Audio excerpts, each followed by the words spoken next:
इतिहास के पन्नों से निकलकर रूहों के इस खंडर तक आत्मा कथा में आपका स्वागत है।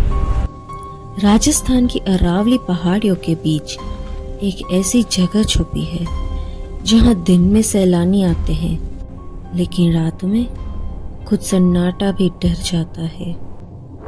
एक शहर जो कभी जिंदा था और आज सिर्फ सायों का बसेरा है।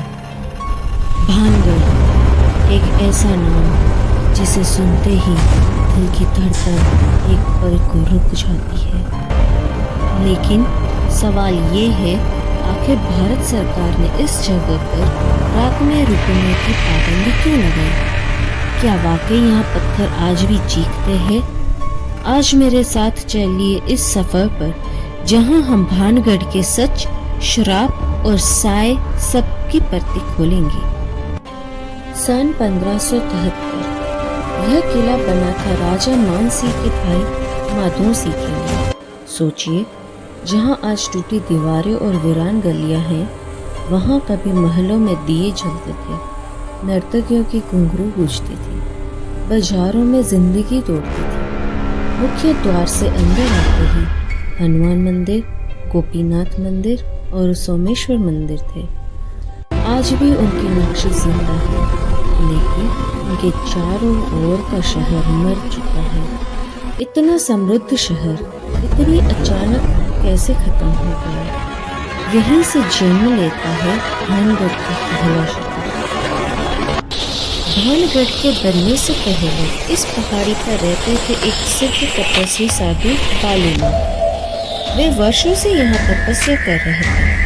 उनका जीवन सादा था और उन्हें शौर, दिखावे, ऐश्वर्य से नफरत थी। जब राजा माधो सिंह ने किला बनवाना शुरू किया तो साधु बालूनाथ ने एक ही शर्त रखी, किले के कोई भी परछाई उनके तपस्थल पर नहीं पड़नी चाहिए।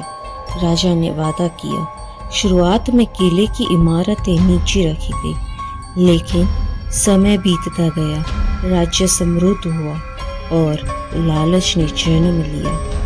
महल ऊंचे होने लगे, बुर्ज और मीनारें आसमान छूने लगी। एक शाम जैसे ही सूरज ढला, किले की लंबी परछाई सीधे साधु के आश्रम पर आ गिरी। कहते हैं उसी पल साधु बालूनाथ की समाधि कांप उठी।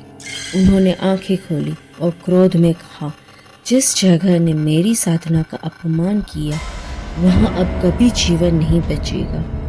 उसके बाद जल स्रोत सूखने लगे, बीमारियां फैलने लगी, व्यापार ठप पड़ गया और भानगढ़ की रगों से जिंदगी धीरे धीरे निकलती चली गई। लेकिन भानगढ़ की आत्मा को असल में जिसने बांध दिया, वो था तांत्रिक सिंधिया। सिंधिया कोई साधारण इंसान नहीं था। वो तंत्र मंत्र और काले जादू का माहिर था और उसकी नजर पड़ी भानगढ़ की सबसे सुंदर राजकुमारी रत्नावती। रत्नावती सिर्फ सुंदर ही नहीं, बेहद बुद्धिमान भी थी।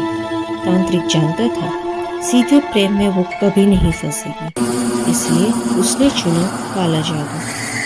एक दिन तांत्रिक सिंधिया ने राजकुमारी के इत्र की शीशी पर वशीकरण मंत्र पढ़ दिया।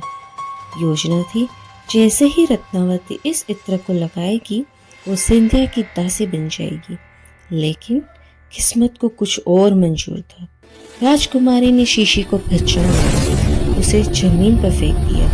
वो शीशी टूटते ही एक बड़े पत्थर से टकराई और पत्थर लुढ़कता हुआ सीधे तांत्रिक पर जा गिरा। कहते हैं मरते वक्त सिंधिया की आंखें खुली थी। उसने आखिरी सांस में पूरे भानगढ़ को श्राप दिया। इस नगर का कोई भी निवासी पूर्ण जीवन नहीं जी पाया। मौत के बाद भी उनकी आत्माएं यहीं भटकी हैं। और उसी रात राजकुमारी की मृत्यु हो गई। पूरा नगर युद्ध और बीमारी में नष्ट हो गया।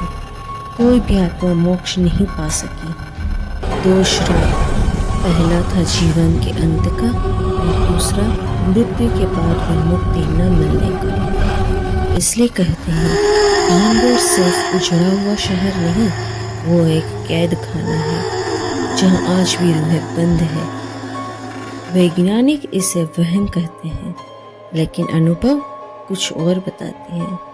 कई लोगों ने इत्र की खुशबू महसूस की, रात में संगीत और रोने की आवाज़ें, खाली कमरों में चलती परछाइयाँ, और सबसे अजीब बात, यहाँ बनी किसी भी घर की छत टिकती नहीं। जैसे ही छत डाली जाती वो गिर जाती। क्या ये महज इत्तेफाक है या वो श्राप आज भी जिंदा है? एएसआई का बोर्ड साफ कहता है सूर्यास्त के बाद प्रवेश वर्जित है। शाम 6 बजे के बाद यहाँ परिंदा भी पर नहीं मारता। लोकल लोगों का दावा है जो भी रात में अंदर गया वो या तो लौटा नहीं या लौट कर पहले जैसा रहा नहीं। भानगढ़ आज भी एक अनसुलझी पहेली है।